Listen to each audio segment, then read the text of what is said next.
Bismillahirrahmanirrahim. Assalamualaikum warahmatullahi wabarakatuh. Alhamdulillah wassalatu wassalamu ala Rasulillah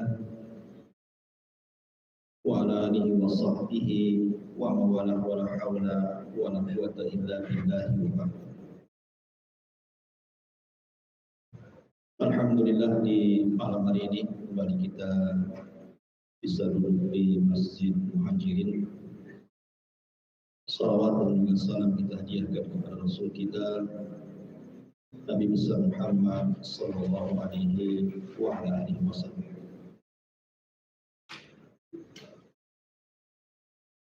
Lanjutkan kajian kita masih membahas qasasul Quran, kisah-kisah dalam Al-Quran Karim. Dan kita masih melanjutkan kisah para nabi dan sampai kepada Nabi Allah Daud alaihi salatu wassalam.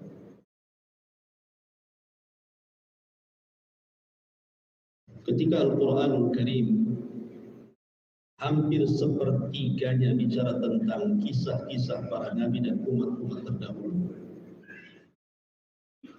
tentu ada maksud dan tujuan. Kenapa sepertiga Al-Quran bicara tentang Al-Qasas, kisah-kisah? Salah satu hikmahnya adalah dikatakan oleh Imam Hasan Al-Basri rahimahullah ta'ala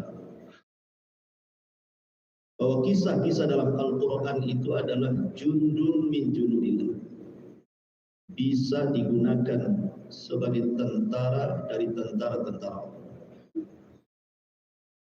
Maksudnya apa?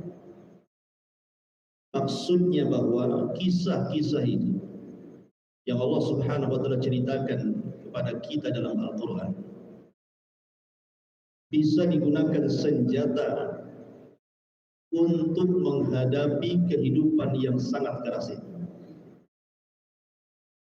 Apabila Allah Subhanahu wa ta'ala memberikan ujian kepada kita, toh juga para nabi dan rasul sebelumnya juga sudah diuji, bahkan lebih berat ujian mereka dibandingkan kita.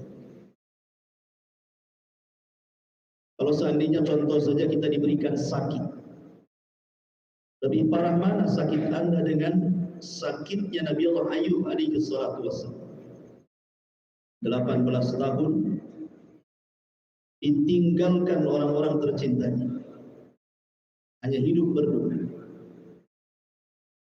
Kalau seandainya kita ini ditimpa kesulitan ekonomi, toh para nabi juga mereka bekerja sebagai para penggembala kambing, susah hidupnya.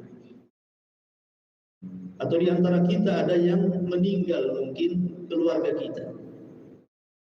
Para nabi juga sama. Bahkan Nabi SAW anak-anaknya meninggal sebelum beliau meninggal, kecuali satu Fatimah, dan begitu seterusnya. Bisa menjadi senjata bagi kita sehingga kita ini kalau melihat kisah-kisah itu jadi tenang hidupnya, tidak susah gitu. Karena orang yang lebih mulia dibandingkan kita sekelas para nabi saja tidak lepas dari ujian Allah. Salah satunya adalah kisah Nabi Daud. Nabi SAW sampai diingatkan oleh Allah Subhanahu wa ta'ala ketika banyak masalah dalam dakwah. Masalah yang dihadapi Rasul dalam dakwah itu di permulaan luar biasa itu. Dicaci, dimaki, dihina, direndahkan, dibuat makar, bahkan sampai upaya pembunuhan. Akhirnya terpaksa terusir dari tempat kelahirannya sendiri. Sampai Allah Subhanahu wa ta'ala mengingatkan Nabi SAW tidak perlu sedih dan tidak perlu sempit dada. Apa kata Allah?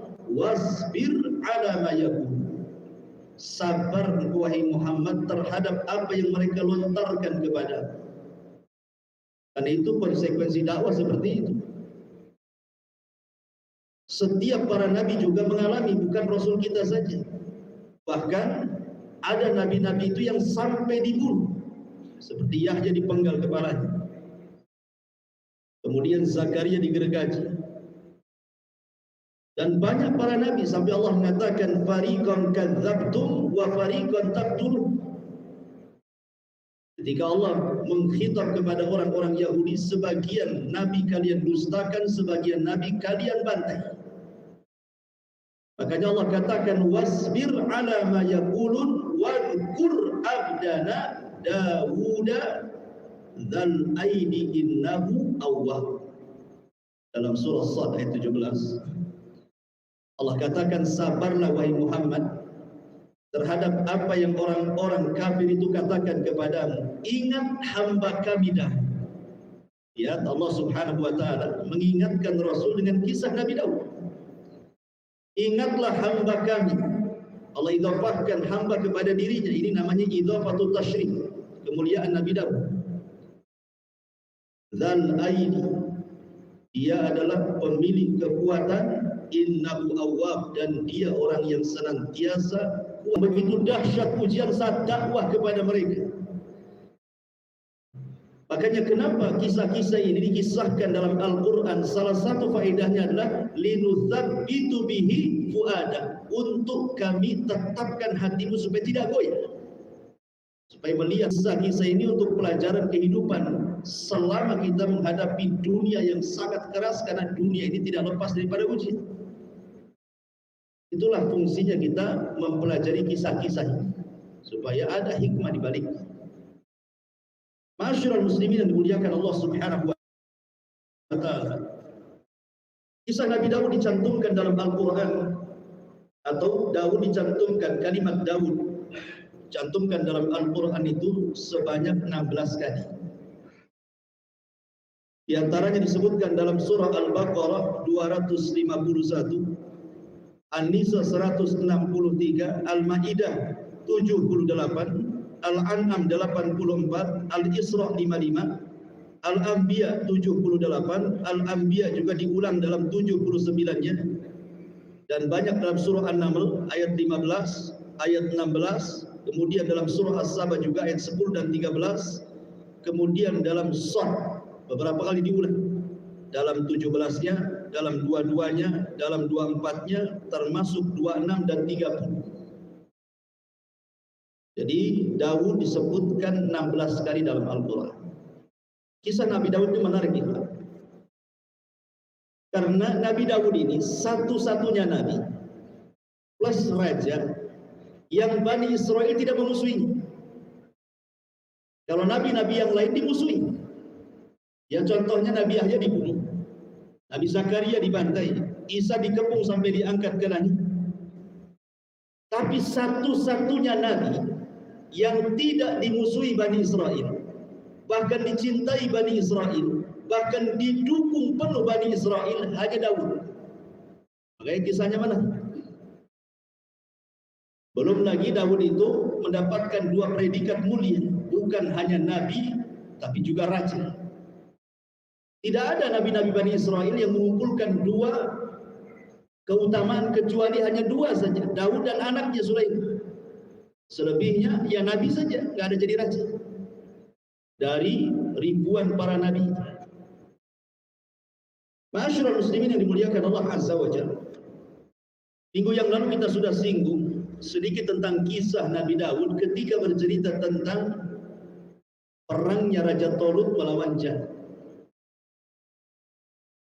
Salah satunya adalah keberhasilan Nabi Allah Daud alaihi salatu wassalam membunuh Jalut, karena ketika itu kan Daud usianya masih 17 tahun dan tentara khusus Raja Tolut, tentara pilihan ya kan, dari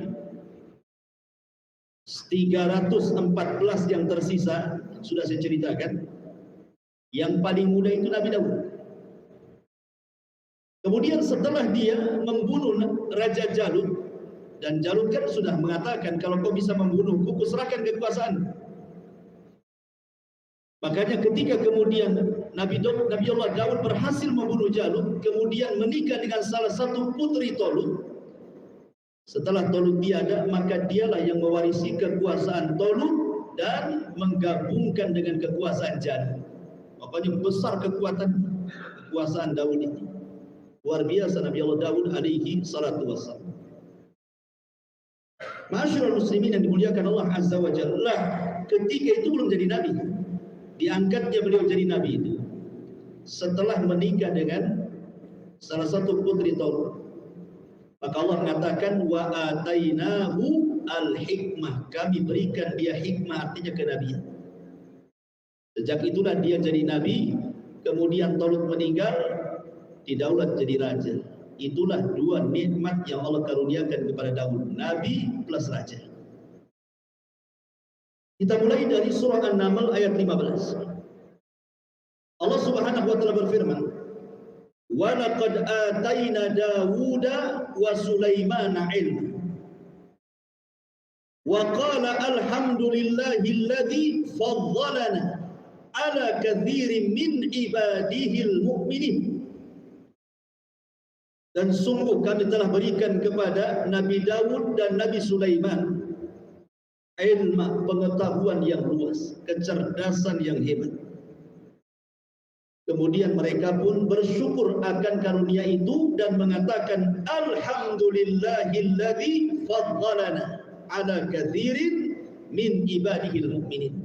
Segala puja dan puji hanya milik Allah yang telah mengutamakan kami dari kebanyakan dari hamba-hambamu yang beriman.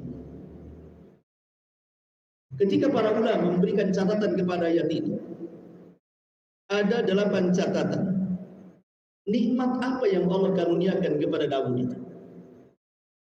Secara singkat saya katakan, yang pertama, Allah Subhanahu wa taala anugerahkan kepada Nabi Allah Daud kekuatan ilmu, kuwatul ilmu, kekuatan ilmu, kecerdasan, pengetahuan yang luas sekali. Makanya Allah mengatakan dalam surah Al-Baqarah, wa 'allamahu mimma yasha, dan kami ajarkan dari hamba-hambaku, kata Allah, sesuai dengan kehendak Allah. Jadi ilmu itu rizki. Sama dengan harta juga rizki. Ada orang yang cari harta dari pagi sampai malam, keringat panas, keringat dingin, kaki di atas, kepala di bawah, walaupun nggak ada ya. Ini istilah saja. Saking capeknya dia kerja, gaji hanya untuk sekali gaji, sekali makan. Tapi ada yang hidupnya ongkang-ongkang bahasanya. Duduk-duduk saja, tahu tuh rekeningnya gendut saja. Ya memang harta itu rizki kan dari Allah. Tetapi yang namanya harta itu diberikan kepada orang yang Allah cintai ataupun orang yang Allah tidak cintai. Dua-duanya Allah kasih. Beda dengan iman. Iman itu tidak Allah beri kecuali kepada yang dicintai saja. Jadi tidak perlu bangga banyak harta itu. Karena harta itu bersyirikat antara mukmin dan kafir masalah. Begitu juga ilmu. Ada orang belajar bodoh terus, nggak cerdas gitu. Tapi ada orang yang sebentar saja belajar, Allah anugerahkan kecerdasan luar biasa. Jadi salah satu nikmat Allah adalah ketika diberikan karunia ilmu seperti Nabi Daud, Allah berikan ilmu yang luas sekali, kuwatul ilmu. Ini yang pertama. Yang kedua, kuwatul badan, kekuatan badan, kekuatan fisik. Nabi Daud itu kuat fisiknya. Buktinya umur 17 sudah bisa mengalahkan raja raksasa jadul. Kalau bukan kekuatan fisik apa namanya? Karena kalau perang itu kan harus kuat fisik. Perang dulu kan bukan zaman sekarang main nuklir gitu. Perang dulu ya hadap-hadapan, harus nampak fisiknya. Kemudian nanti saya akan dikisahkan juga di antara kekuatan Nabi Daud itu Allah berikan mukjizat bisa melunakkan besi tanpa api. Jadi seolah-olah tangannya itu sudah ada kekuatan, sudah ada panas gitu. Tinggal dikual-kual saja, jadilah baju besi. Dan Nabi Daud adalah orang yang pertama kali membuat baju besi. Sebelumnya nggak ada orang yang perang pakai baju besi itu, nggak ada. Di zaman Nabi Daud inilah baru ada tentara pakai baju besi itu. Makanya wajar kalau seandainya kekuatan kekuasaan Nabi Daud itu luar biasa, nggak ada yang mengalahkan. Ya, karena baru ada baju besi itu di zaman Nabi Daud dan dialah yang pertama menciptakannya. Wa alanna lahul hadid, kata Allah. kami mudahkan, kami lembutkan besi kepada Daud. Ibaratnya roti di kual-kual. Nah, sini kamu saya ukur. Di kual-kual aja ini apa? Enak. Itulah Nabi Daud alaihi salatu wassalam. Kemudian yang ketiga, quwwatul mulki. Kekuatan kerajaan yang tidak dimiliki nabi-nabi sebelumnya. Bahkan tidak dimiliki oleh raja-raja sebelumnya. Kerajaannya kuat ya.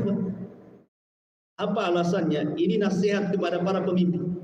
Siapapun Anda yang ingin menjadi pemimpin, kalau ingin kuat kepemimpinan Anda, ikuti caranya Nabi Daud.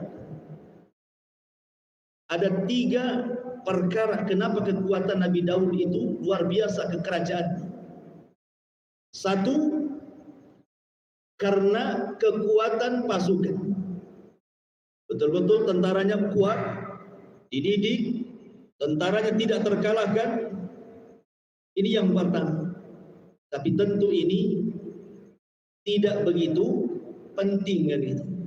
Yang lebih penting nomor 2, quwwatul ibadah.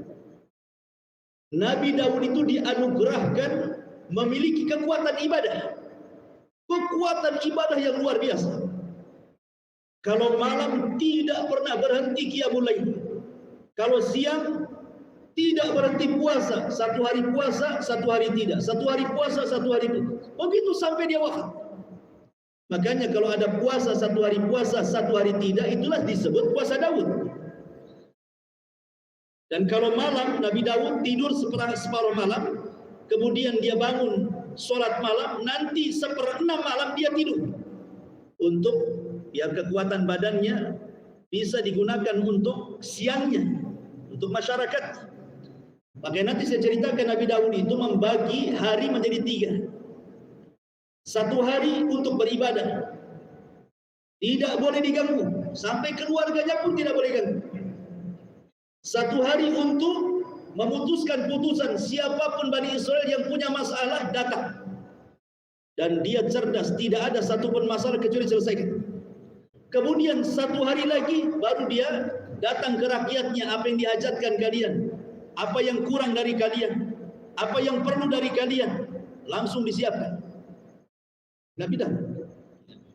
Kemudian yang ketiga, tentu karena karunia dari Allah, minta kepada Allah supaya Allah Subhanahu wa taala menganugerahkan kekuatan dan juga kelembutan rakyat yang dipimpinnya supaya menjadi kerajaan dan negara yang kokoh.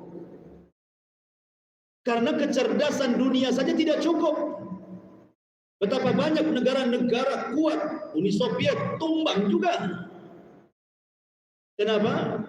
Karena Allah yang memberikan kekuasaan, Allah yang mencabutnya. Makanya kekuatan ibadah itu di atas kekuasaan dunia. Kalau seorang pemimpin kuat ibadahnya, insya Allah kuat negaranya. Ma'asyiral muslimin yang dimuliakan Allah Subhanahu wa taala. Ini yang nomor 3. Yang nomor 4, al-isabatu fil qawli wal fahmi fil qadar. Yang nomor 4, Nabi Daud ini kalau memutuskan sebuah kasus, memecahkan sebuah perkara, itu tepat sasaran. Jadi kalau menghadapi problematika yang dihadapi oleh umatnya, datang di kepada Nabi Daud, saya bermasalah wahai Daud. Apa masalahnya? Langsung diputuskan seketika itu, selesai masalahnya. Betul-betul hakim yang cerdas. Nanti saya akan ceritakan beberapa kisah tentang bagaimana dia sedang melakukan qadha kepada Bani Israel. Kemudian yang nomor 5, al-manzilatul 'aliyatu indallah. Allah Subhanahu wa taala berikan nikmat Nabi Daud itu punya kedudukan istimewa di sisi Allah Subhanahu wa taala. Makanya Allah mengatakan dalam surah Shad kalau enggak salah, wa innahu indana la zulfa wa husnal ma'ab. Dan sesungguhnya Daud itu di sisi kami adalah hamba-hamba yang mendekatkan diri kepada kami, dan kami berikan sebaik-baik tempat kedudukan kepada Daud yang memiliki keistimewaan di hadapan Allah. Kemudian yang nomor 6, al-barakatu fil waqti. betul-betul waktunya itu berkah. Nah, ini yang kita minta. Karena sebaik-baik orang itu yang umurnya panjang dan diberkahi kehidupan. Buat apa umur panjang kalau nggak berkah? Manjang-manjangin hisab saja di akhirat kan itu. Mendingan pendek tapi berkah. Tapi kalau seandainya panjang berkah, alhamdulillah. Man tala umruhu wa hasuna amaluhu, kata Rasulullah. Panjang umurnya, baik pula amalnya. Nah, itu mantap tuh. Sudah panjang umurnya, jahat pula dia. Siap-siap dia akhirat. Lah Nabi Daud ini berkah waktunya. Gimana tidak berkah? Tidak pernah tidur malamnya, sholat malam, siangnya berjihad, puasa terus kan gitu ya. Itulah berkah. Belum lagi Nabi Daud kemudian yang nomor 7, taisirul qiraah li kitabillah. Dimudahkan dia membaca kitab Zabur. Dia suka membaca kitab Zabur. Harusnya kita yang punya Quran harusnya kan suka baca Quran kan itu. Dan lebih daripada itu yang nomor 8, dianugerahi sautun hasan. Suara yang sangat indah. Tidak ada nabi yang diberikan suara melebihi keindahan suara Zabur yang ketika Daud membacanya. Sampai-sampai ada yang mengatakan Daud itu memiliki 70 suara. Kalau dia baca Zabur itu suaranya ada 70. Di mana suara yang pertama ketika berpindah kepada suara yang kedua, suara kedua lebih indah daripada suara yang pertama. Dari suara kedua ke ketiga, suara ketiga lebih indah dari yang kedua. Sampai kepada 70 sudah tingkat keindahan itu. Sampai indahnya terpengaruh tuh burung-burung, sampai punya pengaruh. Burung datang dari mana-mana, itu disebutkan dalam Quran tuh. Saking indahnya kalau dia baca Zabur, burung itu entah dari mana-mana datang berkumpul di sekitar Nabi Daud, ikut bertasbih, bersiul. Sampai-sampai gunung cemburu. Ya Allah, kok burung-burung kok boleh bersiul-siul di samping Daud bertasbih bersama dia? Masa saya tak boleh? Kata Allah, boleh. Akhirnya setelah dapat izin, gunung pun ikut bergema. Suara gunung beda dengan suara burung, daduk-daduk gak karuan. Kan gitu. Makanya nanti saya sebutkan ayatnya bagaimana gunung dan burung itu terpengaruh dengan suara Zabur. Maknanya bahwa kitabullah Al-Quran juga sama. Dan itu kan kitab langit. Bisa mempengaruhi siapapun yang mendengar bacaannya. Jangankan kita, Nabi saja terpengaruh dengan Quran yang diturunkan kepadanya. Suatu ketika Rasulullah memanggil siapa? Memanggil Abdullah ibn Mas'ud. Wahai Abdullah ibn Mas'ud, bacakanlah ayat-ayat dalam Al-Quran kepada. Kata Abdullah ibn Mas'ud, oh gimana ya? Agak segan dia. Kenapa? Bagaimana saya harus membaca Al-Quran? Rasul kan Quran turun kepadamu. Kata Rasul, baca saja. Akhirnya dibaca. Sampai ketika itu dia baca surah An-Nisa. Ketika dia membaca ayat, فَكَيْفَ إِذَا جِئْنَا مِنْ كُلِّ أُمَّةٍ بِشَهِيدٍ وَجِئْنَا بِكَ عَلَى هَؤُلَاءِ شَهِيدًا. Kata Rasul, hasbuk, cukup. Kata Abdullah bin Mas'ud, sungguh aku melihat Rasul menangis sampai membasahi janggutnya. Terpengaruh dia. Padahal Quran turun sama Nabi itu. Jangan Nabi. Allah mengatakan, "Lau anzalna hadzal Qur'ana 'ala jabalin la ra'aitahu khashi'an mutasaddian min khasyatillah." Kalau tuh Quran ini turun ke gunung, gunung itu akan bergetar. Ada pengaruh Quran kepada gunung. Bahkan juga ketika Nabi sedang sholat subuh, kemudian membaca surat, datang pula jin itu nyasar ke kebun kurma. Dengar pula dia. Apa kata jin? Aman Nabi, kami beriman. Terpengaruh jin dengan bacaan Quran. Jadi kalamullah itu dibacakan kemana saja alam semesta ini ada pengaruhnya. Cuman heran, ada orang yang dibacakan Quran, kita ini tenang-tenang saja. Kok nggak ada pengaruh? Tak getar-getar juga hati kita ini. Kenapa tuh? Boleh jadi mungkin lebih keras hati kita dibandingkan gunung itu.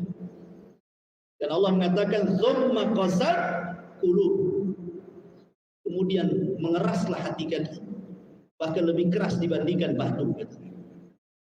Masyarakat muslimin yang dimuliakan, inilah catatan ulama ketika memberikan catatan pada surah An-Naml ayat 15. Nabi Allah Daud alaihi salatu wassalam, di antara ciri-ciri fisiknya disebutkan oleh Muhammad ibn Ishaq, seorang ulama sejarah,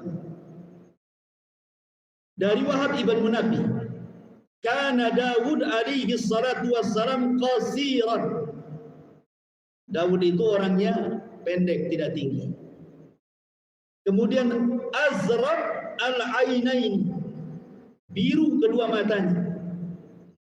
Kemudian qalilus sya'ri, rambutnya tidak lebat, jarang-jarang.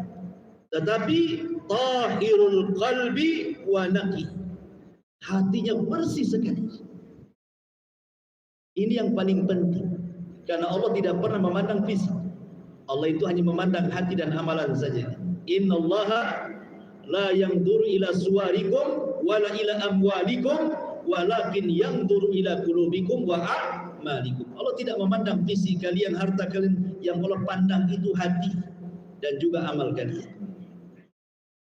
Ketika Nabi Allah Daud diangkat menjadi nabi dan juga menjadi raja, maka semakin kokohlah nilai sebuah dakwah. Karena dakwah ini akan mengencang, akan menguat kalau didukung dengan kekuasaan. Ya kan? Lihat ketika Syekh Muhammad ibn Abdul Wahab didukung oleh Raja Saud ketika itu, dari kabilah kecil akhirnya berkembang jadilah Arab Saudi sekarang. Ketika dakwah didukung oleh kekuasaan, mudah menyebar. Tapi ketika dakwah berseberangan dengan kekuasaan, biasanya susah untuk menyebar. Ibrahim tidak didukung Namrud, akhirnya terusir dari Irak, hijrah ke Palestina. Nabi Musa alaihi salatu wassalam tidak didukung Fir'aun, hijrah ke Madian. Nabi SAW tidak didukung Abu Jahal, hijrah dari Mekah ke Madinah. Makanya kalau dakwah itu bergandeng tangan dengan penguasa, maka akan mudah menyebar.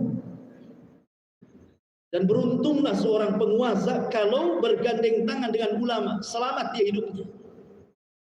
Ma'asyiral muslimin yang dimuliakan Allah Azza wa Jalla. Lah Nabi Allah Daud alaihi salatu wassalam, saya ulang dari awal, adalah sebagaimana disebutkan oleh Al-Imam Ibnu Asakir rahimahullahu taala, diberikan oleh Allah Subhanahu wa taala dua keistimewaan yang tidak dimiliki nabi-nabi Bani Israil, raja dan juga nabi. Masyarakat muslimin yang dimuliakan Allah Azza wa Jalla, sebagaimana para nabi yang lainnya, mereka mengemban tugas dan diberikan mukjizat. Tapi Nabi Daud juga diistimewakan oleh Allah Subhanahu wa taala yang tidak banyak diistimewakan oleh para nabi yang lainnya, oleh Allah kepada para nabi yang lainnya, kecuali hanya beberapa nabi saja. Apa itu? Diturunkan kitab langit. Kan tidak semua nabi turunkan kitab langit kan itu. Sebanyak itu para nabi, 124.000 nabi. Kan yang diturunkan kitab langit itu hanya terbatas kan? Ada yang mengatakan pertama Adam, yang kedua Syith, yang ketiga Idris, yang keempat Ibrahim, yang kelima Musa, yang keenam Daud, yang ketujuh Isa, dan yang terakhir Rasul kita Muhammad SAW. Adapun kepada Adam, Idris, Syith, Ibrahim, kemudian Musa, Allah turunkan suhuf namanya. Kemudian Musa ditambahkan lagi dari suhuf Taurat. Kemudian Nabi Daud turun Zabur kepadanya. Nabi Isa turun Injil kepadanya. Rasul kita turun Al-Quran. Kan hanya terbatas, tidak semua. Hanya nabi-nabi ini saja kan. Selebihnya nabi-nabi itu mengekor kepada nabi-nabi yang diturunkan kitab, seperti nabi-nabi Bani Israel ketika mereka berdakwah yang mengikuti ajaran Taurat yang diturunkan kepada Musa alaihi salatu wassalam. Seperti Nabi Daud juga sama, dia ngikut kepada Taurat walaupun punya Zabur, karena dalam Zabur itu tidak ada hukum-hukum. Zabur itu kinayah daripada kitab Raqaiq, hanya sekedar melembutkan hati, wejangan-wejangan, nasihat-nasihat. Tidak ada diceritakan hukum-hukum sholat, zakat, puasa, karun, tidak ada. Makanya dia paling tipis dari kitab-kitab yang diturunkan kepada ulul azmi. Yang paling tipis itu ya Zabur itu. karena sifatnya taranum, dia kayak syair dilagamkan gitu saja untuk melembutkan hati, nasihat-nasihat. Itulah isinya kitab Zabur itu. Lain dengan Taurat, Injil, Quran itu kan penuh dengan hukum-hukum. Makanya sebelum turun Injil, maka hukum-hukum yang berlaku adalah hukum Taurat. Mulai daripada Daud, kemudian Sulaiman, sampai terakhir kepada Isa. Isa tidak mengikuti Taurat karena turun padanya Injil. Ma'asyiral muslimin yang dimuliakan Allah Subhanahu wa taala. Lah Zabur ini turun kepada Nabi Allah Daud, dan saya katakan tadi, Nabi Allah Daud ini dimudahkan untuk membaca Zabur. Dan orang suka kalau Daud membaca Zabur karena indah suaranya. Dan ini pelajaran bagi kita ya. Kalau Allah Subhanahu wa taala anugerahkan kepada kita punya suara yang indah, suara yang enak didengar, gunakan untuk baca Quran itu lebih baik. Daripada kemudian jadi artis, nyanyi saja nggak pernah baca Quran, celaka dia. Untuk apa coba? Sayang, Rasul mengatakan suara itu nikmat dari Allah. Suarakan nikmat dari Allah. Makanya tidak semua suaranya bagus kan? Ada yang falas, ya kan? Ada yang ngepas, gitu. Ada yang grebek nggak jelas, gitu. Ada yang buat bising orang. Tapi ada juga yang masya Allah halus, enak suaranya. Kalau dengar tuh tidur kita dibuat. Jadi kalau seandainya Allah anugerahkan suara bagus, gunakanlah untuk baca Quran. Gitu. Karena lihat Nabi Allah Daud dianugerahkan suara yang indah, makanya dia terus membaca Zabur dengan suaranya. Kemudian juga ikhwatul fillah dimuliakan Allah Subhanahu wa taala. Ada beberapa riwayat yang Nabi sallallahu alaihi wasallam memuji Nabi Daud ketika membaca Zabur, dan ketika itu direkomendasikan kepada para sahabatnya. Salah satunya adalah kisah Abu Musa al-Ash'ari radhiyallahu anhu. Dikisahkan dalam sebuah riwayat, jadi Nabi sallallahu alaihi wasallam itu belusukan malam-malam melihat kondisi rakyatnya di kota Madinah itu. Kebiasaan para sahabat itu ikhwan, keluar dari rumah-rumah mereka suara Quran. Jangankan di zaman para sahabat, zaman kita masih kecil di desa-desa saja kan, masihlah kita mendengar ada orang baca Quran sampai kedengaran keluar rumah kan. Entah ibu, entah bapak, entah anak gitu ya, pelajar Iqra itu sampai kedengaran ke rumah kalau di desa-desa. Belum ada handphone, TV pun belum ada. Mungkin satu kampung yang punya TV satu orang. Ya. Itu pun hitam putih, ada yang hitam semua karena pakai aki misalnya. Zaman dulu kan itu. Artinya bahwa di zaman itu, apalagi di zaman Nabi kan begitunya, yang keluar itu suara-suara Quran. Lain kalau sekarang, yang dangdut lah kan, yang jazz, yang rock, yang reggae, yang macam-macam keluar dari rumah orang itu.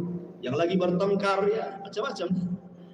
Jadi Rasul Shallallahu Alaihi Wasallam dari sekian banyak suara Al-Quran dari rumah-rumah kaum muslimin itu, Rasul tertarik dengan satu suara dari sebuah rumah. Didekati rumah itu, Rasul diam saja di pojok rumah orang itu, sampai tak sadar saking indahnya suara mendekati waktu subuh. Maka bergegaslah Rasul pulang, karena harus jadi imam sholat subuh. Habis sholat subuh, Rasul tahu siapa pembaca Quran itu. Rupanya Abu Musa al-Ash'ari radhiyallahu anhu. Dipanggil, wahai Abu Musa, maaf nih semalam aku mendengar bacaan. Kata Abu Musa, benar wahai Rasul, benar. Kok indah sekali suara. Apa kata Abu Musa? Ya Rasulullah, lau alimtu makanak lahabbartu laka tahbira. Rasul, kalau aku tahu kau di samping rumahku, ku indahkan lagi bacaanku. Itu belum seberapa itu. Ada suara rahasia. Ma'asyiral muslimin yang dimuliakan Allah Azza wa Jalla. Kemudian Rasul mengatakan kepada Abdullah ibn Mas'ud, kepada Abu Musa al-Ash'ari radhiyallahu an, laqad ra'aitani wa ana astami'u li qira'atika al-bariha laqad utita mizmaran min mazamiri ali Daud. Apa kata Rasul? Wahai Abu Musa, sungguh Allah karuniakan kepadamu suara yang indah saat baca Quran, persis seperti Daud membaca Zabur. Rasul mengait-ngaitkan suara Abu Musa dengan suara Nabi Daud, saking indahnya Nabi Daud itu. Tetapi wajar Abu Musa itu dari kabilah mana? Kabilah Asy'ariyun, kabilah yang ada di Yaman. Dan Nabi SAW paling paham dengan kabilah Asy'ariyun itu. Kalau seandainya sedang berperang nih, Kan yang terlibat banyak kabilah. Ada mungkin 10, 15, 20 kabilah, mungkin 30 kabilah terlibat perang kan. Kan kalau istirahat di malam hari kan gelap tuh. Mana satu kabilah ini, kabilah itu, kabilah ini. Nggak tahu mereka istirahat di mana. Tapi Rasul mengatakan, wallahi inni la a'lamu maudi al-ash'ariyina indal jais. Demi Allah aku tahu di mana letak kabilah Asy'ariyin ketika berkumpul dengan tentara. Kenapa Rasul paham? Padahal gelap-gelap tuh. Karena kabilah Asy'ariyun kebiasaan mereka kalau malam mereka suka tahajud dan mereka punya langgam Al-Qur'an khas yang sangat indah.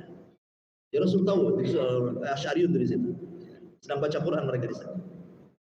Begitulah, makanya Abu Musa al-Asy'ari wajar kan dari kabilah Asy'ariyun kan itu. Memang dikenal suaranya indah-indah. Kembali ke pembahasan.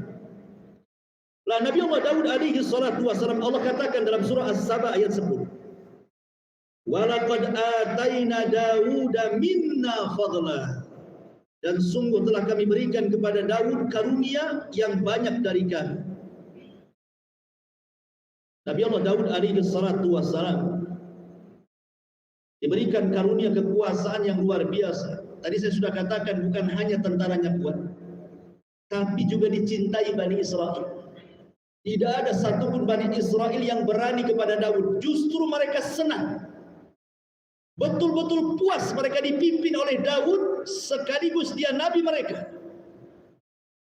Jadi Nabi Daud itu betul-betul berdakwah kepada Bani Israel ini sampai ke sanubari hati Bani Israel sehingga mereka beriman semuanya.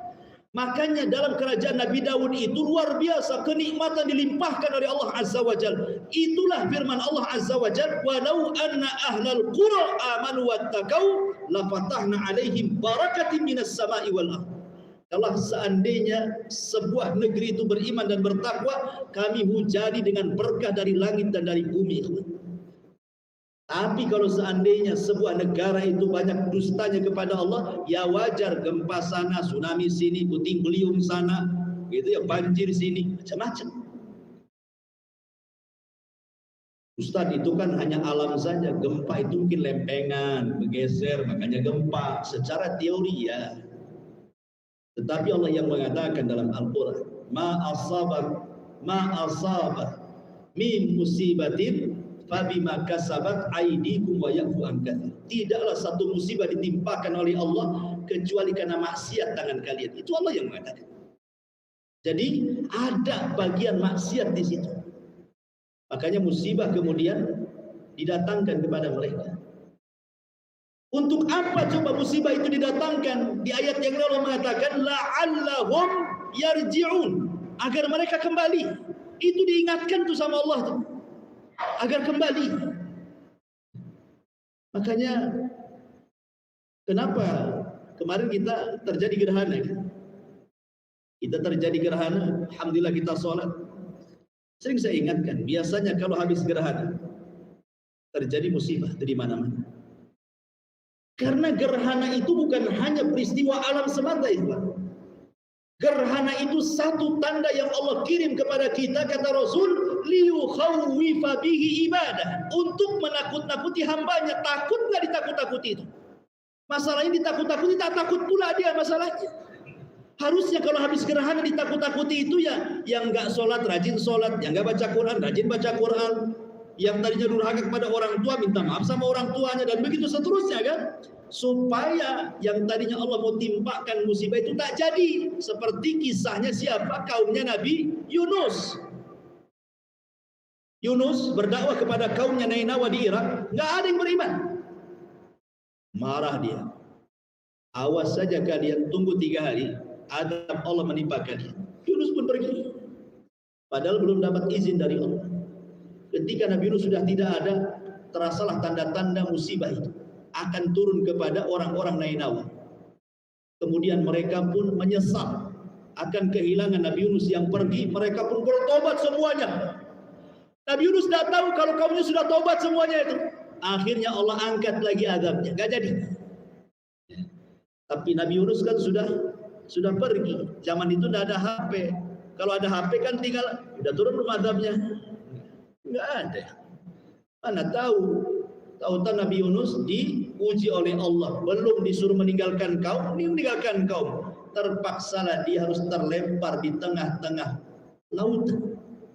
Dimakan ikan kan itu. Masyaallah muslimin yang dimuliakan Allah Subhanahu wa taala. Dan kita tahu bahwa kalau ada orang ceramah, biasanya kan sebelum ceramah itu ada kata-kata amma ba'du. Sering ya?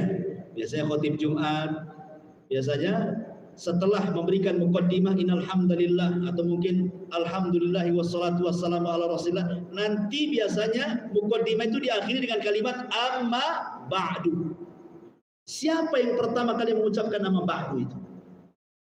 Sebagian para ulama mengatakan yang pertama kali mengucap amma ba'du itu Nabi Daud. Walaupun terjadi khilaf ulama ya, ada yang mengatakan Nabi Adam, ada yang mengatakan Nabi Yaqub, ada yang mengatakan Ya'rub ibn Qahtan, macam-macam. Tapi salah satu pendapat adalah Nabi Daud, karena Allah mengatakan wa faslal khitab. Itulah kalimat fasl.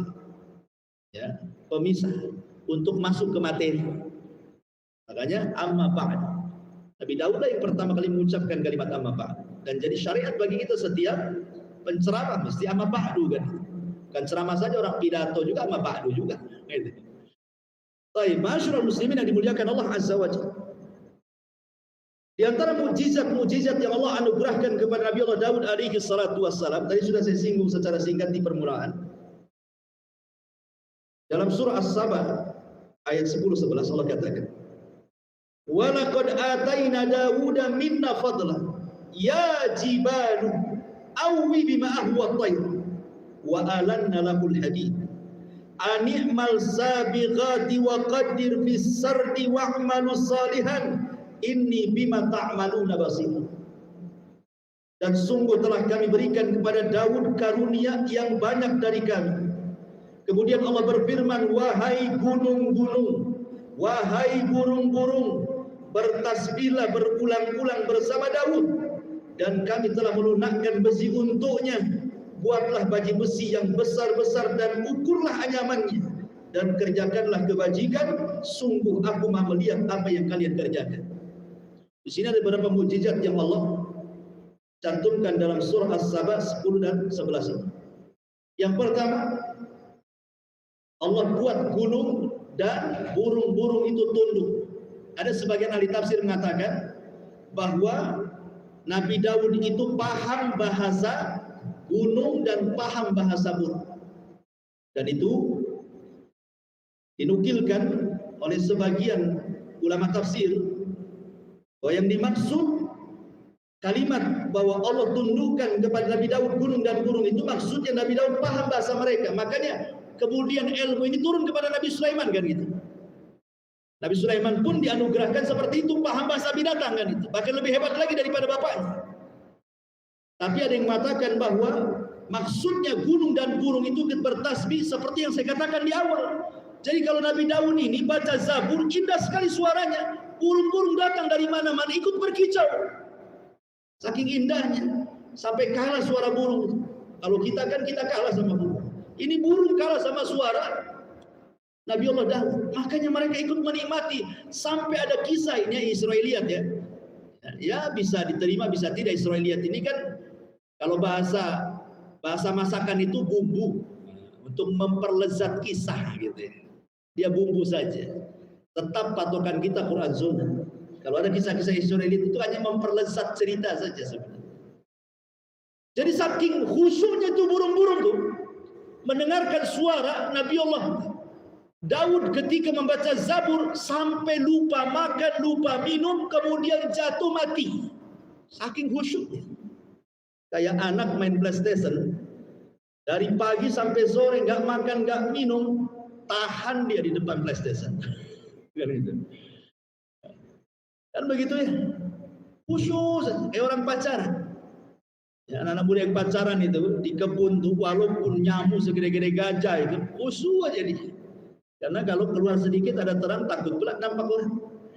Jadi ada kalau orang khusyuk itu ikhwan enggak ingat apa-apa tuh sampai burung jatuh mati. Subhanallah ya. Sampai seperti itu kisah Israiliyat. Ketika Nabi Allah Daud, bahkan ada kisah Israiliyat lagi. Ini tidak perlu dipercaya, kisah Israiliyat lah.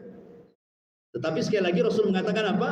Hadithu an Bani Israil wala haraj. Kata Rasul, silakan kisahkan cerita Israiliyat dan tidak mengapa. Tetapi la tusaddiquhu wala tukadzibu. Jangan kau benarkan secara mutlak, jangan kau dustakan secara mutlak. Namanya kisah-kisah ahli kitab.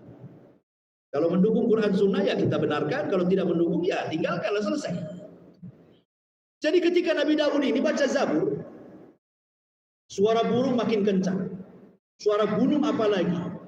Suara Daud kecil kalah dengan suara gunung dan juga burung. Jadi walaupun dikencangkan tetap mereka lebih kencang suaranya. Jadi ada perasaan lah, kalau seandainya aku membaca Zabur terkalahkan dengan suara gunung dan juga suara burung, apakah Allah akan mendengar suaraku? Lalu dia akhirnya Allah utus malaikat untuk membawa Daud ke dalam sebuah lubang ke dasar bumi. Dibawa Daud ke sumur sampai dalam. Sudah sedalam-dalamnya di bumi itu. Kemudian malaikat memberhentikan, diambilnya satu batu, kemudian dibelah batu itu, rupanya ada ulat di situ. Kemudian kata malaikat ini, cobalah telingamu dekatkan itu kepada ulat itu. Akhirnya didekatkan, rupanya Daud mendengar suara tasbihnya ulat itu. Kata malaikat ini, kalau ulat di dasar bumi dia bertasbih, Allah mendengar, kau di atas bumi. Masa Allah tak dengar? Kan itu maksudnya ya. Jadi artinya walaupun kita ini berzikir, enggak ada orang tahu antum beribadah di kegelapan malam, Allah tahu antum sedang ibadah. Ya, tanamkan sifat muraqabah. Tapi kebanyakan di zaman sekarang justru ketika saat sendiri itu bukan ibadah, rata-rata maksiat. Karena sekarang maksiat tidak perlu harus keluar rumah. Sembunyi di kamar saja ada maksiat, cukup ambil handphone dan itu isi kuota. Yang penting jangan lobet, maksiatlah sesuka hati di situ. Entah apa yang dilihat di situ, entah apa yang ditonton, entah apa yang dibaca. Apalagi sekarang ini lagi bolanya nih, bola dunia nih. Tuh malam ditonton dia, pagi sudah nggak bisa sholat subuh lagi dia. Tak ada khusyuk lagi. Iya yang masih sholat subuh, yang lewat sholat subuh lebih banyak dibandingkan yang sholat subuh, ikhwan. Itu pula cerita soal kunut bid'ah atau sunnah. Sudah gak sholat, kalau disenggol masalah kunut marah di Ma'asyiral muslimin yang dimuliakan Allah Azza wa Jalla. Jadi kesimpulannya di sini ikhwatu fiddin, bahwa Nabi Daud ingin memberikan pelajaran kepada kita dalam khalawat kesendirian kita pun, walaupun kita bisik-bisik pelan-pelan, Allah tahu bahwa kita sedang beribadah kepada Allah Azza wa Jalla. Karena bahayanya maksiat fil khalawat itu, kalau antum maksiat sendiri-sendiri. Ketika banyak orang tak berani maksiat, ketika sendirian berani maksiat, kata Allah nanti pada hari kiamat didatangkan orang yang punya pahala sebesar gunung Tihama. Gunung Tihama lebih kecil dari gunung Uhud. Gunung Uhud lebih besar gitu. Tapi kalau ada orang datang membawa pahala sebesar gunung Tihama, kata Rasul, Allah hancurkan seperti debu dihempas angin. Karena dia sudah bermaksiat di kesendiriannya, kata Rasul. Dihancurkan dengan maksiat sendiri-sendiri. Naudzubillah. Baik. Kemudian juga yang kedua, di antara mukjizatnya Nabi Daud yang disebutkan dalam surah As-Saba ini, bukan hanya bisa menundukkan gunung, kemudian burung-burung, wa alanna lahul hadid. Dia pun bisa melunakkan besi, sehingga dialah orang yang pertama kali memakai baju besi, membuatkan baju besi, dan sebab itulah menjadi kuat kerajaan. Karena bagaimanapun baju besi di zaman itu salah satu yang bisa, ya mungkin kalau anggap sekarang di zaman sekarang ya mungkin senjata mutakhir lah kan itu. Mungkin nuklir lah mungkin di zaman sekarang. Kalau zaman dulu kan ya baju besi. Ya musuhnya nggak pakai baju besi, disabet ya mati. Yang satu disebut kena besi ya nggak mati dia kan gitu ya. Artinya bahwa seolah-olah dia menciptakan senjata yang luar biasa di zaman itu. Itulah Nabi Allah Daud alaihi salatu wassalam. Tapi walaupun demikian ikhwan, karunia Allah itu luas kepada Nabi Daud. Kerajaannya besar, pasukannya kuat. Allah turunkan berkah dari langit dan bumi. Subhanallah, Nabi Daud masih bekerja. Itu catatan. Nabi Daud kerja. Tidak kayak penguasa di zaman sekarang kan ada gaji sekian gitu ya dari kerajaan. Tidak. Kerja dia. Salah satu kerjanya apa? Ya tadi salah satu kerjanya membuat baju besi dijual sama dia.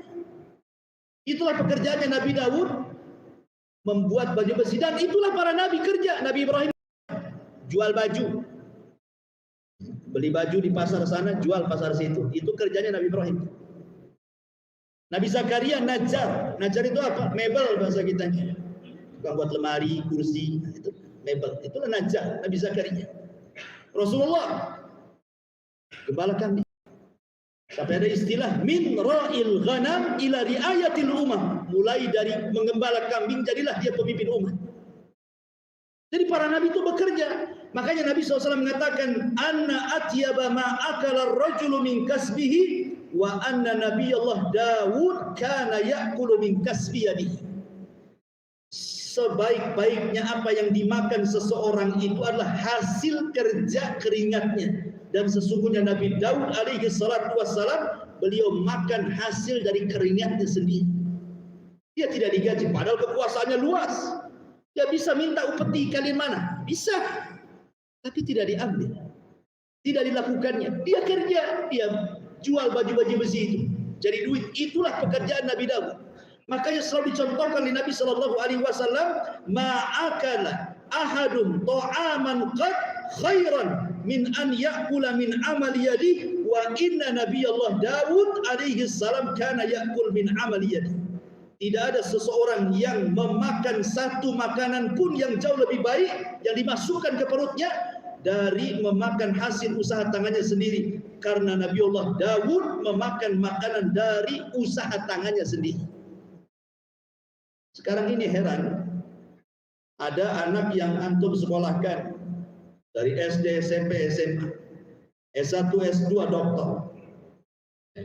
Sudah jadi dokter, pengennya kalau ngelamar pekerjaan itu langsung jadi owner. Kalau bisa langsung jadi owner, nggak manajer lagi, owner lagi di atas kalau bisa, gitu ya.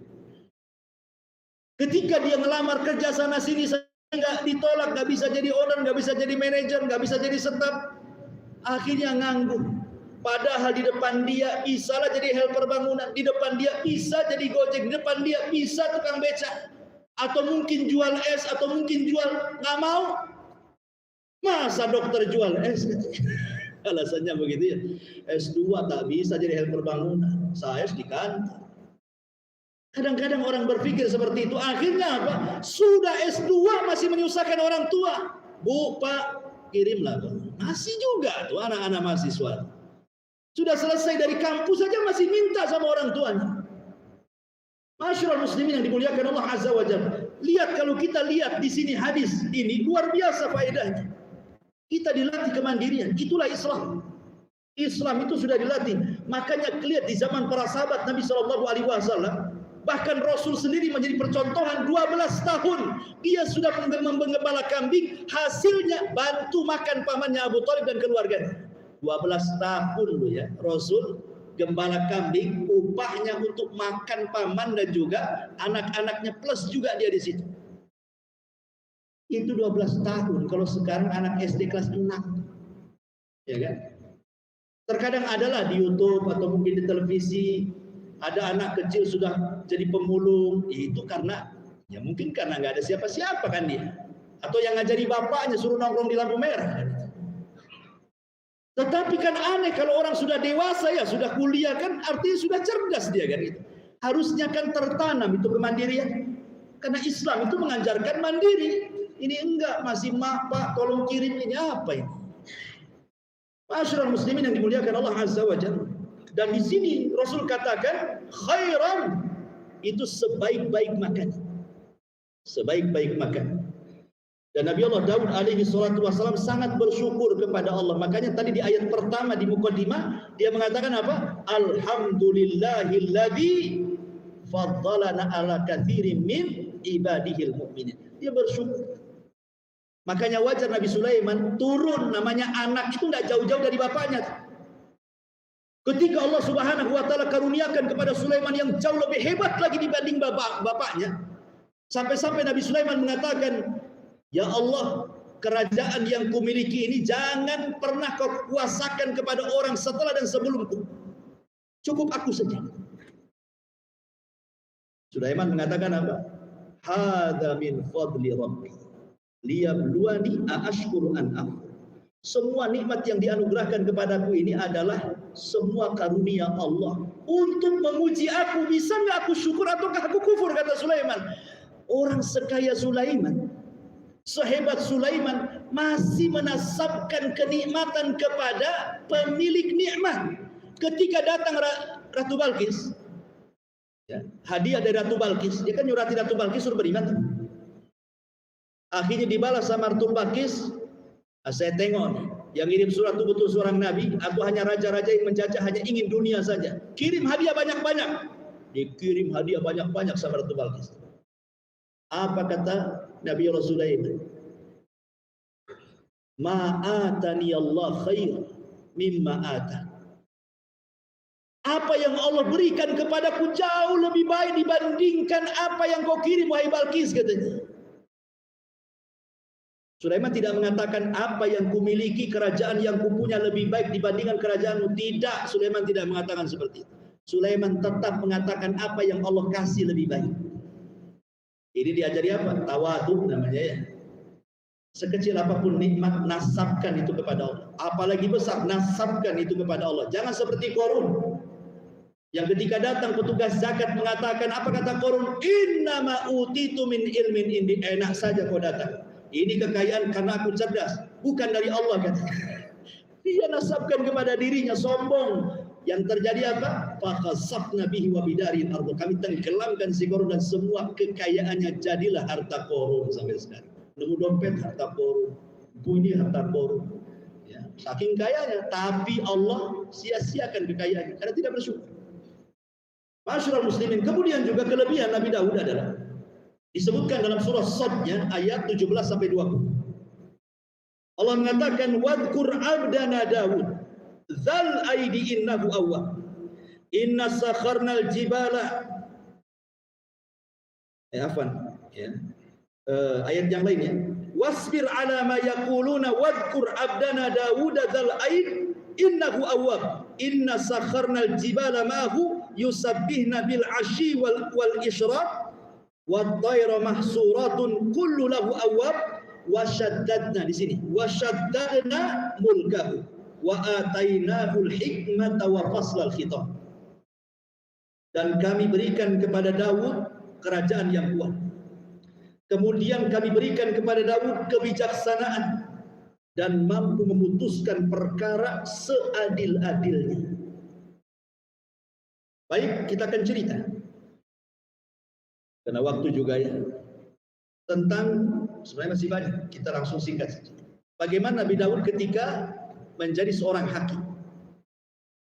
Ada beberapa kisah yang ingin saya kisahkan. Kisah yang pertama, ketika Allah mengatakan wasyaddadna mulkahu wa atainahul hikmata wa faslal khitab, dan kami kuatkan kerajaannya, kami berikan hikmah kepadanya serta kebijaksanaan dalam memutuskan perkara. Ada satu kisah yang disebutkan oleh ahli tafsir dari Abdullah ibn Abbas radhiyallahu anhu. Tentu ini kisah Israeliat. Di zaman Bani Israel ada dua orang yang berkasus. Ada dua orang yang berkasus. Tiba-tiba yang satu ini mengklaim bahwa dia punya unta betina, dicuri orang. Jadi ada dua orang, satu punya unta, ya, satu tidak. Yang tidak punya unta ngomong itu unta saya. Dia yang ngambil unta saya. Masalahnya tak ada bukti. Ya. Datanglah kemudian kepada Nabi Allah Daud. Nabi Allah Daud, unta yang dia punya itu untaku, katanya, bukan untanya. Kemudian Nabi Daud alaihi salatu mengatakan, halaka bayyinah, kamu punya bukti kalau itu untaku? Dia bilang nggak ada bukti. Tapi demi Allah itu untuk saya, unta saya. Demi Allah itu unta saya. Kemudian kata Nabi Daud kepada yang punya unta, betul itu unta yang kau ambil dari dia? Oh enggak, ini unta saya. Enak saja. Jadi tidak ada yang mengalah. Tidak ada yang mengalah, satu di antara keduanya. Sehingga Nabi Daud tidak tahu siapa yang zalim, siapa yang dizalimi di situ. Oke, kalau tidak ada yang mengalah, beri beberapa hari aku akan ikhtiar, mencari jalan. Ya, akhirnya istikharah malam-malam. Dalam mimpi Nabi itu wahyu. Allah memerintahkan Daud untuk membunuh salah satunya. disuruh membunuh salah satu. Siapa salah satunya ini? Salah satunya adalah orang yang menuduh orang itu mencuri. Akhirnya kemudian kata Daud, Allah sudah merintahkan aku membunuh. Aku yang dibunuh katanya. Aku melapor sapiku diambil orang. Aku yang dibunuh katanya. Rupanya setelah tersingkap, Nabi Daud menceritakan, bukan kasus ini kau dibunuh, tapi karena engkau sudah membunuh bapak orang ini. Dia itu waktu membunuh orang nggak tahu. Karena di zaman itu kan nggak kayak polisi di zaman sekarang, pembunuhan sebentar aja tuh. Hari ini membunuh, malam udah ketangkap orang. Tak pakai apa Pak polisi ini, yang kesaktian. Tapi yang jelas bahwa wahyu datang kepada Nabi Daud. Sampai Bani Israel juga bingung gitu kan. Kenapa kok orang nggak bersalah dibunuh kan begitu? Akhirnya setelah kemudian Nabi Daud menceritakan, baru dia ngaku. Sejak itulah makin dicintai Nabi Daud oleh Bani Israel. Dan banyak kasus-kasus, tetapi namanya Nabi juga manusia, ikhwan. Nabi Daud pun pernah kepleset juga, karena tergesa-gesa saat memberikan putusan. Dan itu disebutkan dalam Al-Quranul Karim, tempatnya pada surah Shad 21 dan seterusnya. Jadi saya tadi di permulaan sudah saya katakan, Nabi Daud membagi waktu hari-hari menjadi 3. Satu hari untuk ibadah, satu hari untuk memutuskan perkara, satu hari untuk melihat riak rakyatnya apa yang dibutuhkan mereka. Jadi kalau bukan waktunya minta fatwa, nggak akan dikasih, nggak akan. Mau bawa kasus sebesar apapun, kalau bukan hari dia membuka persidangan, nggak akan dipedulikan sama Daud. Karena itu sudah dibagi waktunya, begitu disiplinnya Nabi Daud. Tapi kan tidak seperti itu. Namanya kebutuhan orang kan ada yang hari ini harus segera selesai kan. Akhirnya diuji, diutus 2 malaikat. Seolah-olah malaikat ini punya 2 case, punya 2 masalah. Manjat pagarnya istana rumahnya Daud, padahal dingin itu apa namanya bentengnya, bisa dipanjat dia, namanya malaikat. Jangankan tembok dipanjat, terbang dia ke langit. Tapi kan dia menjelma manusia. Allah katakan kasusnya apa? Wahal ataka naba'ul khasmi ittasawwarul mihrab. Dan apakah telah sampai kepada wahai Muhammad berita tentang orang-orang yang berselisih ketika mereka memanjat dinding mihrabnya Nabi Daud. Dia manjat ke dinding, padahal sudah dikunci. Kagetlah, tentu ada orang di dalam gitu. Kapan masuknya, dari mana kan itu? Iddakhalu ala Dawud fafazi'a minhum qalu la takhaf khasmani bagha ba'duna ala ba'din fahkum bainana bil haqq wala tushaddid wahdina ila sawa'is sirat. Ketika mereka masuk menemui Daud, lalu Daud terkejut dan ketakutan. Mereka berkata, jangan takut wahai Nabi Allah Daud, kami berdua sedang berselisih. Sebagian dari kami berbuat zalim kepada yang lainnya, maka berilah keputusan di antara kami seadil-adilnya, dan janganlah menyimpang dari kebenaran, serta tunjukkanlah kami ke jalan yang benar, kata. Apa case-nya? Ini di sini ceritanya. Inna hadza akhi lahu 99 na'jah wa li na'jatun wahidah. Faqala aqfilniha wa azzani fil khitab. Sesungguhnya saudaraku ini mempunyai 99 ekor kambing betina, dan aku mempunyai seekor saja. Lalu dia berkata, serahkan kambingmu yang satu itu kepadaku, dan dia mengalahkan aku dalam perdebatan. Jadi kisahnya, ini 2 orang bersaudara. Yang satu kambingnya jumlahnya 99, yang satu cuma 1 kambing. Tiba-tiba yang 99 kambing mengklaim, itu kambing yang satu itu punyaku, bukan punyamu. Sebenarnya ingin memberikan faedah bahwa dua-duanya ini rakus dunia sebenarnya. Ingin menguasai. Masa sudah 99 kambing satu aja mau itu kambing, kalau bisa kok jangan punya kambing kan gitu. Jadi ngadulah yang 1 kambing ini. Kemudian datang ke Nabi Daud, masa saya ini sudah punya 1 kambing, dia 99 kambing, kambing aku pula diklaim menjadi kambing dia, gitu. Dan dia pula ahli ngomong. aku kalah lah kan. Jadi aku ingin berhukum kepadamu. Ini kambing siapa sebenarnya gitu maksud. Ma'asyiral muslimin yang dimuliakan Allah Azza wa Jalla. Maka setelah bercerita, Nabi Daud tergesa-gesa. Ikhwan, sehebat apapun hakim, kalau tergesa-gesa memberikan hukum itu pasti ada kesalahan. Sehebat apa, siapalah hakim di Indonesia, hakim agung yang pandai-pandai itu. Yang namanya tergesa-gesa itu al-ajalatu minasyaitan kan itu ya, tergesa-gesa itu bagian daripada syaitan kan. Pasti ada kepelesetnya masalahnya. Makanya ini pelajaran kalau kita yang menangani sebuah kasus menyelesaikan, jangan tergesa-gesa. Ya. Kira-kira kamu ngomong apa gitu. Lah Nabi Daud ini kesalahannya, dia hanya dapat laporan dari orang yang punya satu kambing, tapi tidak bertanya kepada yang punya 99 kambing. Dia hanya dari satu kuping saja. Perhatikan ayatnya.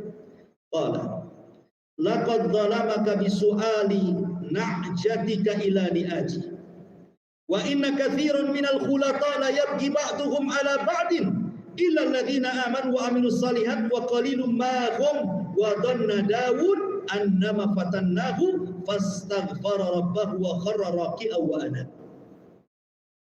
Maka tiba-tiba Daud mengatakan kepada orang yang satu kambing, kalau begitu itu bukan kambing, itu kambing dia. Harusnya kan Nabi Daud tanya juga sama yang satu. Ya, kalau menghukumi dua orang kan harus dari dua telinga kita dengar. Ini hanya satu. Tiba-tiba keputusannya seperti itu. Ya. Padahal ini sebenarnya dua malaikat itu diutus oleh Allah Subhanahu wa taala ingin menegur Nabi Daud. Walaupun kau sudah memberikan hari ini hari ibadah, ini hari qadha, ini hari melihat rakyatmu, kalau ada yang berhajat jangan kemudian tidak diterima. Ya kan? Walaupun bukan hari qadha, ini orang ini berhajat. Ya layani saja, itulah konsekuensi jadi pemimpin, jadi hakim kan itu. Seperti dokter kan, walaupun bukan di hari dia praktek, tapi kalau memang hari itu dipanggil untuk operasi kan datang itu maksudnya. Maka udah tanggung jawab dia dokter. Ini enggak kata dokter, enggak bisa, ini kan minggu, nanti Senin mati orangnya. Nah, maksudnya seperti itu. Jadi Nabi Daud tuh mau ditegur seperti itu. Makanya Allah katakan, dan Daud pun berkata, sungguh dia telah berbuat zalim kepadamu dengan meminta kambingmu itu untuk ditambahkan kepada kambing. Memang banyak di antara orang-orang yang berserikat itu pasti berbuat zalim. Nah ini sini saya katakan, biasanya kalau orang sudah berserikat, mesti ada kezaliman di dalamnya. Antum pegang satu usaha yang punya saham 5 orang.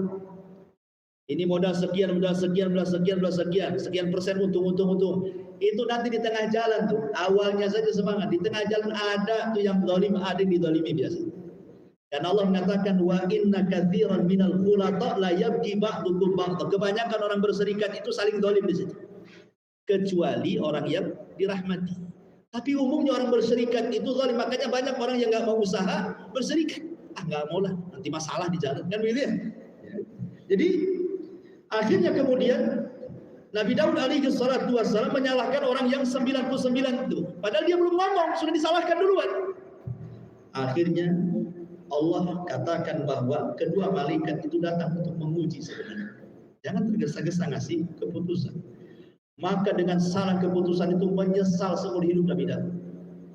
Dia pun sholat makin rajin lagi, puasa makin rajin lagi, baca Zabur makin lebih baik lagi untuk memperbaiki kesalahannya. Menangis setiap malam gara-gara salah keputusan.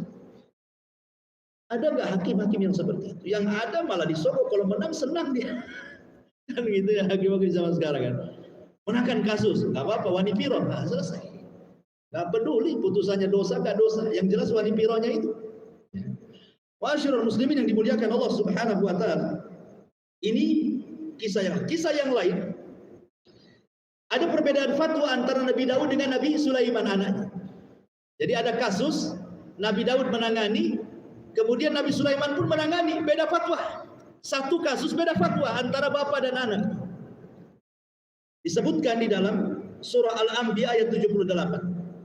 Wa Dawud wa Sulaiman idh yahkumani fil harthi in nafashat fihi ghanamul qaumi wa kunna li hukmihim syahidin.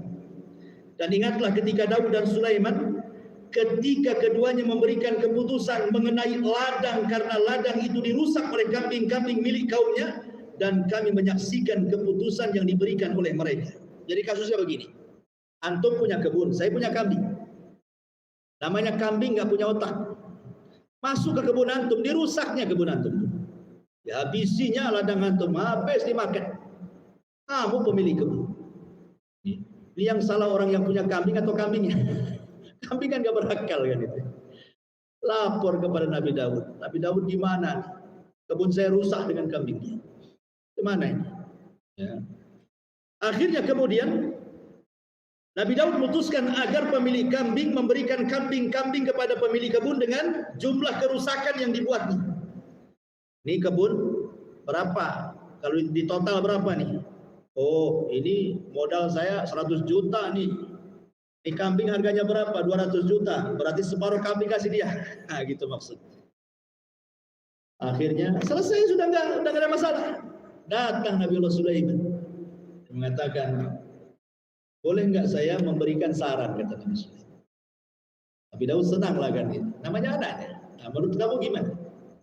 Kata Nabi Sulaiman alaihi salatu wassalam. Makanya Allah mengatakan di sini ayat selanjutnya, fa fahamna Sulaiman wa kullan ataina hukman wa ilman, dan kami berikan pengertian kepada Sulaiman tentang hukum yang lebih tepat dibandingkan Daud. Daud sudah tepat, tapi Sulaiman lebih tepat, gitu maksudnya. Kan dua-duanya nabi kan itu. Dua-duanya berhukum dengan kitab Taurat. Kata Sulaiman, gini saja. Kambing-kambingmu kau tahan. Pada pemilik kebun ini kambing, orang yang punya kambing, kambing tahan oleh kamu. Kau boleh manfaatkan air susunya, tapi jangan disembelih. Cukup diambil air susunya saja. Tahan sebagai jaminan. Dan kamu yang punya kambing, kau perbaiki kebunnya. Kau tanam lagi. Dari modalmu, nanti sampai kepada semula, boleh kau ambil kambing. Itu maksudnya. Kalau tadi kan suruh ganti rugi ya. Ini enggak. Kan enak dua-duanya. Yang punya kambing tidak ngelom, kambingnya tidak hilang kan itu. Yang punya kebun pun enak, tanamannya bagus lagi. Makanya Allah mengatakan hukuman yang diberikan Sulaiman lebih tepat dibandingkan Nabi Allah Daud. Fafahamnaha Sulaiman. Terkadang anak lebih cerdas dibandingkan bapaknya. Kemudian kasus yang sama juga dijelaskan dalam Sahih Bukhari. Ada dua orang wanita, kakak beradik, dua-duanya punya bayi. Kemudian mereka ke hutan. Di hutan itu ada danau. Nampaklah airnya jernih. Pengen mandi. Diletakkan pula dua bayi itu di samping danau. Mandilah ini dua ibu ini di danau. Datang serigala. Dicaplok sama serigala. Salah satu bayi dibawa ke hutan. Hilang. Sehingga tiga satu ini bingung. Ini bayi milik siapa ini? Punya kakaknya ke punya adiknya? Gitu ya. Rebutan. Akhirnya kakaknya berhasil mengambil bayi itu. Ini punya saya. Kata adiknya, itu punya saya. Akhirnya datanglah kepada Nabi Daud. Sambil nangis. Wahai Nabi Daud, ini terjadi begini-begini. Tinggal satu bayi kami. Tolonglah. Berikan keputusan kepada kami berdua. Ini bayi saya atau bayi kakak saya. Nabi Daud melihat dohirnya. Karena bayi itu dipeluk kakaknya. Kata Daud, ya itu bayi kakakmu. Kamu kan gak pegang bayi, katanya. Akhirnya datang Nabi Sulaiman. Akhirnya kata Sulaiman, bisa nggak aku ikut nimbul putusan ini? Kata Nabi, silahkan. Maka Nabi Sulaiman mengatakan, sini bayi. Kasih bayinya sama Nabi Sulaiman. Kemudian dia ambil pedang.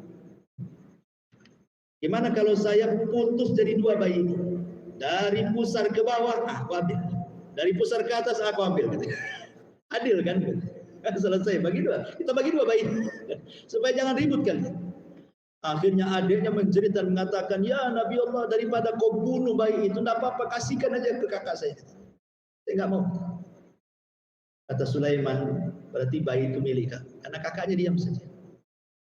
Karena seorang ibu ada ikatan emosional kan dengan anak. Maka dikasih sama adik. Itulah ketepatan hukum yang Allah berikan kepada Sulaiman. Dari sini juga pelajarannya bahwa bagaimana seorang ayah dan anak gitu ya. Saling berikan fatwa. Terkadang anak lebih cerdas dibandingkan ayah. Dan memang keinginan ayah seperti itu. Menyekolahkan anak tuh kalau bisa jangan seperti saya. Kan begitu umumnya seorang bapak. Cuman anaknya pula yang tak tahu diri. Bapaknya pengen dia jadi malah tak jadi gitu. Baik, yang terakhir karena sudah waktu, tentang umur dan juga wafatnya Nabi Allah Daud. Adapun umur Nabi Allah Daud, sebenarnya Allah takdirkan usianya 60 tahun saja. Tetapi kemudian dia dapat jatah umur Nabi Adam 40 tahun sehingga genap menjadi 100. Dan itu dikisahkan dalam sebuah hadis yang sahih, di mana ketika Nabi Allah Adam alaihi salatu wassalam ditakdirkan oleh Allah diberikan usia 1000 tahun setelah penciptaan Adam, selesai semuanya sujud malaikat macam-macam gitu ceritanya. Kemudian Allah beritahu sama Adam, usiamu cuma 1000 tahun saja. Akhirnya Adam pun dimimpikan umatnya. Jadi nanti umatnya yang akan lahir dari turunannya itu dimimpikan sama kita banyak sekali. Rupanya ada satu umatnya yang menarik perhatian Nabi Adam karena di dahinya ada cahaya. Dia bertanya kepada malaikat, itu siapa yang itu? Yang ada cahaya di dahinya. Kata malaikat, itu umatmu namanya Daud. Takjub Nabi Adam. Ya. Kemudian dia tanya, usianya berapa? Oh 60 tahun. Oh pendek kali. Gimana kalau seandainya ditambahkan dengan usiaku 40 tahun, biar genap jadi 100. Jadi usianya Nabi Adam sisa 960 tahun, karena 40 tahunnya dikasih Nabi Daud. Akhirnya sudah. Ketika Adam sudah 960 tahun, datang malaikat maut. Ya Nabi Adam, waktu matimu sudah dekat. Kamu sudah 960 tahun. Kata Nabi Adam, belum, masih ada 40 tahun. Lah kamu sudah dikasihkan kepada Nabi Daud. Oh enggak, lupa ada. Ya. Makanya kenapa turunannya disebut al-insan. Insan itu artinya nisyan, lupa. Jadi kalau antum lupa ya wajar. Naruh dompet lupa, wajar, antum manusia. Yang enggak wajar itu ngantar istri ke pasar, antum tinggal. Istrinya nelpon, kenapa nggak lupa saya? Itu yang masalah itu. Ya. Intinya bahwa Nabi Allah Adam alaihi salatu wassalam yang menyumbangkan usianya kepada Nabi Daud. Jadi Nabi Daud itu usianya 40 tahun. Bagaimana kisah kematiannya? Ada sebuah riwayat yang menurut Syekh Umar bin Sulaiman al-Ashqar katanya, memang kisah ini sahih berdasarkan riwayat Imam Ahmad dalam musnadnya, dan juga Imam Ibnu Katsir juga berkata, menyebutkan redaksi hadisnya, dan dikatakan bahwa para perawinya atau sanadnya sangat baik dan kuat, dan juga disebutkan dalam kitabnya Ibnu Katsir Bidayah wa Nihayah. Walaupun ada juga yang melemahkan hadis ini, ya, seperti Syuaib Al-Arnaud melemahkan hadis, tapi Ibnu Katsir menguatkan, Imam Ahmad juga menguatkan, dan ya intinya ada perselisihan tentang sahih dan tidaknya. Bagaimana redaksi hadisnya? Di sini disebutkan oleh Imam Ahmad dalam musnadnya, kana Daud an-nabiyyu fihi ghairatun syadid wa kana idza kharaja udliqatil abwab falam yadkhul ala ahlihi ahadun hatta yarji. Nabi Daud itu pencemburu berat. Kalau keluar rumah dikunci rumahnya. Tak boleh ada orang masuk rumah. Saking cemburunya sama istrinya. Kalau pulang keluar rumah itu dikunci dari luar. Istri nggak bisa keluar. Antum enggak kan? Kalau istri antum nggak apa-apa, kunci aja, masih ada jendela kan. Akhirnya kemudian tiba-tiba masuk gitu ya. Qala fa kharaja dzata yaum, keluarlah di satu hari, fa ughliqatid dar, maka dia pun kunci pintunya.